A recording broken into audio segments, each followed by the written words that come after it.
안녕하세요. 유튜버 카멜입니다. 현재 10월 14일 기준으로 조커가 380만 관객을 돌파하면서 예매율 1위를 굳건히 지키고 400만 관객을 앞두고 있는데요. 이런 상황으로 간다면 다크나이트는 물론이고 다크나이트 라이즈의 기록도 넘볼 수 있을 것 같습니다. 오늘은 영화 조커를 6가지 키워드로 한번 분석해보고자 합니다.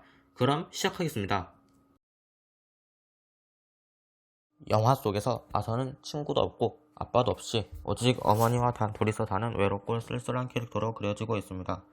주위에서 그에게 관심을 갖거나 다가서는 이들은 단 한 명도 없었고 대부분은 그에게 무관심했으며 심지어는 그에게 폭행을 가하며 상처를 주는 사람들도 있었죠. 그건 그가 일하는 곳에서도 마찬가지였습니다.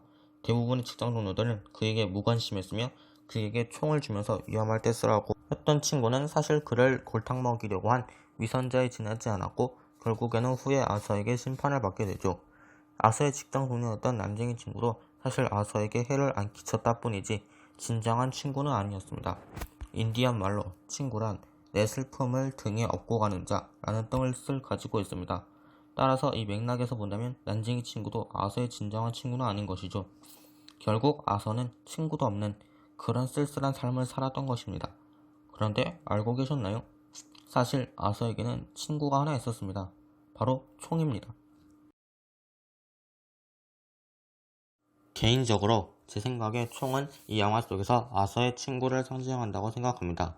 언제나 아서의 위험 속에서 그를 지켜주고 아서에게 해를 끼치는 사람들에겐 잔혹하게 벌을 주는 그런 총이야말로 아서에겐 진정한 친구인 것이죠.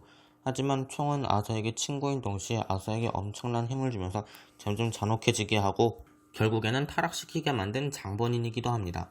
이처럼 감독은 어떤 사람이든 안 좋은 것과 어울리고 거기에 빠져들게 되면 무슨 사람으로 변하게 될지 모른다는 것과 누구에게든 무시나 차가운 시선을 보내기보단 따뜻한 시선으로 감싸주고 관심을 가져줘야 한다는 것을 말하고 싶었던 것이 아닐까요?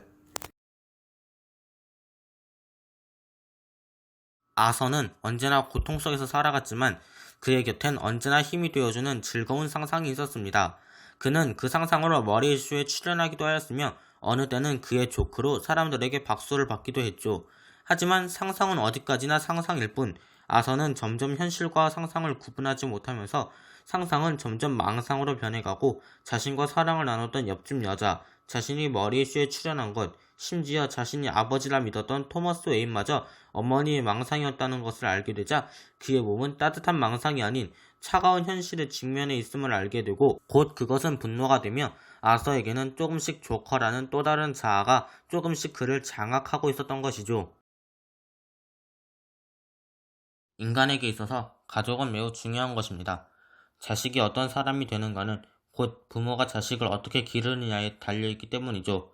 아서에겐 좋은 부모가 존재하지 않았습니다. 아버지라 믿었던 토머스 웨이는 사실 어머니의 망상에서 나온 거였고 실제로 그의 아버지여야 했던 남성은 아서를 폭행해 뇌를 다치게 해서 아서를 시도 때도 없이 웃게 만들고 부인과 아이를 두고 떠났고 그의 엄마는 망상을 가진 환자로 자신의 아이도 망상의 길로 빠지게 한 장본인이죠. 결국 이 모든 사실을 안 아서는 그의 어머니를 죽이고 더 이상 이 세상에 자신을 사랑해주는 사람은 없다는 것을 깨달았으며 이제는 아서가 아닌 자신의 또 다른 자아인 조커로서의 길을 가기로 한 것이죠. 사실 조커에서 계단의 의미는 이미 개봉 전서부터 많이 다루어졌던 거라 이미 정보를 접하신 분들에게는 식상하게 들으실 수도 있을 것입니다. 하지만 저는 여기에 저만의 해석을 조금 더 해볼까 합니다. 우선 아서가 외출하거나 귀가할 때 쓰는 계단은 일반적인 계단에 비해 가로의 길이가 매우 길고 높이 또한 엄청 높습니다. 물론 시내 거리에 있는 계단이니 그렇지 않냐고 생각하실 수 있으시겠지만 여기서 궁금한 건 왜 장소를 이 계단으로 정했냐는 겁니다. 물론 현실적인 것으로 본다면 춤추면서 내려와야 하는 장면이라 공간이 필요해서 그랬을 수도 있겠지만 저는 여기에 마치 꺾은 선 그래프를 연상시키는 듯한 난간과 함께 무언가 말하는 것이 있다고 생각합니다.